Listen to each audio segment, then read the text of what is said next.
Noong June 2018, ang Saudi Arabia ay nagplano gumawa o humukay ng kanal sa pagitan ng land border nito with Qatar.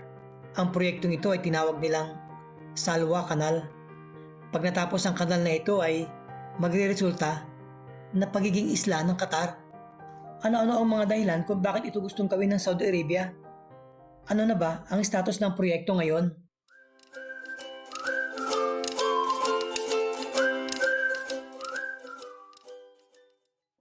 Noong November 1981, itinatag ang Gulf Cooperation Council o GCC at ang mga miyembrong bansa nito ay ang Qatar, Bahrain, UAE, Oman, Kuwait at Saudi Arabia.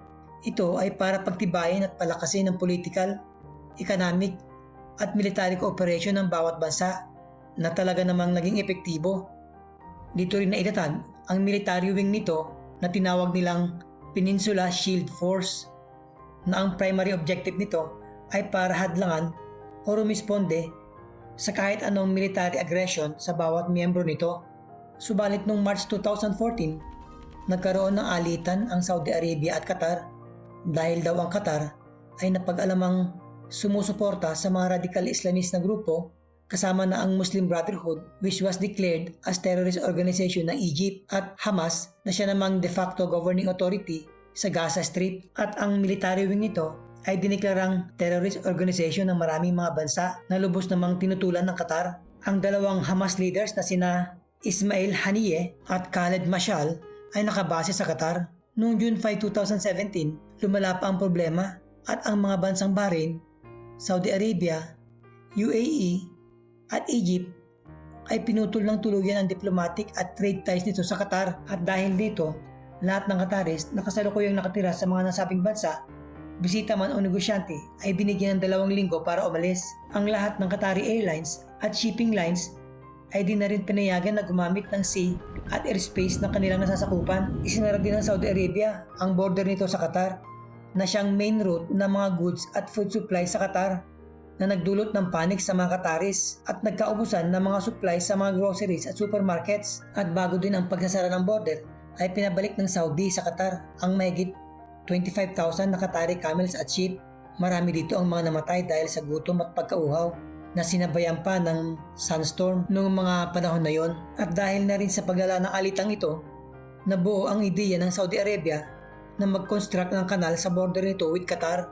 Noong June 25, 2018, umusad ang proseso ng tendering at 5 international contractors na may kakayahan sa paggawa ng kaparehong kanal ang nagsubmit ng mga bids, at inaasahang i-award ito sa loob ng 3 buwan. Ayon sa plano, ang Salwa Canal ay huhukayin ng at least 1 kilometer mula sa border nito sa Qatar. Ang 1 kilometer na ito ay gagamitin bilang nuclear waste dump facility at pagtatayuan din ng mga military bases ng Saudi Arabia. Ang kanal ay may lawak na 200 meters at lalim na 20 meters. May haba naman itong 70 kilometers at babaybayin ang probinsya ng Salwa papuntang Khor Al-Adid sa Saudi Arabia. Ang initial budget sa paggawa nito ay $750 million at gagawin sa loob lamang ng 1 taon.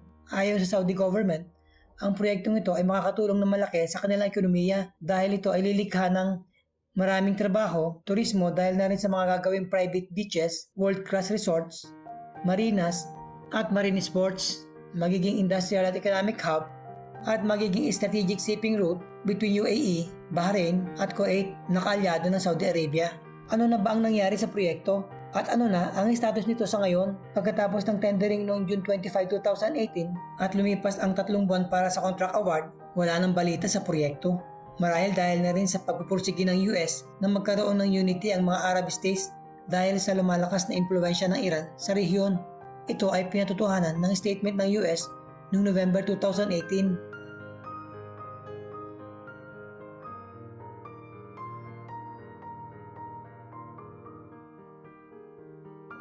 Noong July 2019, bumisita si Sheikh Tamim bin Hamad Al Thani, Amir ng State of Qatar sa White House. Pinasalamatan ni Trump si Sheikh Tamim na tinawag niyang old friend dahil sa mga investment ng Qatar sa US, pati na rin ang pagbili ng Qatar ng mga malalakas na armas at 36 na F-15QA fighter jets na gawa ng Boeing worth $12 billion na talaga namang sumuporta sa US economy. Nung araw ding iyon ay pumirma din si Sheikh Tamim ng worth $370 billion na investment sa mga US companies. Thanks for this invitation. Our relationship between Qatar and the United States has been more than 45 years. It's a very strong, solid relationship. Our economic partnership is more than 125 billion, and our aim and goal is to double it in the next coming years. I would like to also thank the President for him being involved personally in solving the GCC crisis. He's been very helpful. He's been supporting us during this blockade, and I would like to also thank the American people for being very supportive. And his role is very vital to end this crisis in our region. Thank you, sir. At noong January 4, 2021, isang araw bago ang 41st Annual Summit ng Gulf Cooperation Council, inanunsyo ng Kuwaiti Foreign Minister na si Dr. Ahmed Nasser Mohammed Al Sabah na nagkasundo na ulit ang Saudi Arabia at Qatar at ibabalik na ang diplomatikong relasyon ng dalawang bansa. Kasunod na rin ng pagbubukas ng sea, air at land borders ito. Sumunod na rin dito ang mga bansang Bahrain, UAE at Egypt. Sa pagbabalik ng ugnayan sa pagitan ng Saudi Arabia at Qatar, ang planong Salwa Canal ay malamang ay hindi na matutuloy.